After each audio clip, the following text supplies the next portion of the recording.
Bonjour à tous, dans cette vidéo on va parler de prononciation. Je vais vous expliquer comment prononcer le TH en anglais. Il se prononce de deux manières, ça dépend des mots en fait. Soit c'est the. La première manière, c'est un peu comme dans le mot think, to think, c'est-à-dire penser, le verbe penser. Ça ressemble en fait un peu au S français, s. Vous faites s comme les serpents, mais vous osotez, c'est-à-dire que vous mettez la langue entre les dents comme ça.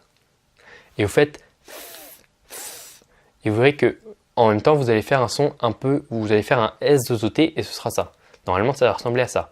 Think, think. La deuxième manière, c'est comme dans le mot there, qui veut dire c'est quelque chose comme là, là-bas, enfin c'est quelque chose comme ça. Ça ressemble au Z, donc le Z, Z, sauf que, encore une fois, c'est un peu zozoté, c'est-à-dire qu'on va mettre la langue entre les dents et on va faire Z.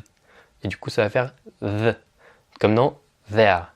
There. Il se peut que vous entendiez des personnes qui prononcent T, D, F, donc un F ou un V, bref, vous pourrez entendre plein de personnes les prononcer différemment du th ou du the, mais quoi qu'il arrive, ce sera tout le temps la même chose.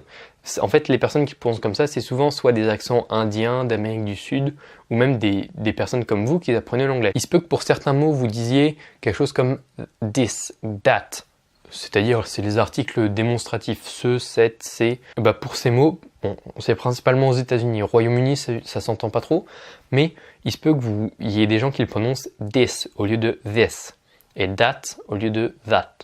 Mais bon, pour ces deux mots, c'est pas très grave si vous prononcez pas the exactement. Hein. Mais dans tous les cas, ce sera jamais un F, un V, un D ou autre chose comme ça. Sauf dans ces deux cas exceptionnels, bien sûr. Donc voilà, c'était une vidéo très courte pour vous expliquer quelque chose d'assez simple. Hein.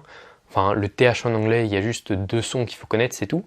Mais si vous voulez avoir plus d'informations par rapport à l'anglais, avoir des informations par rapport à la grammaire, le vocabulaire, la prononciation, la compréhension, des choses comme ça, vous pouvez cliquer sur le bouton juste ici ou sur le tout premier lien de la description.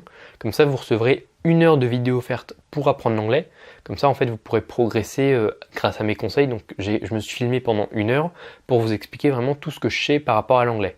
Comme ça, vous pourrez progresser comme moi je l'ai fait. Donc ça, c'est soit sur le bouton à ma droite, soit sur le tout premier lien de la description.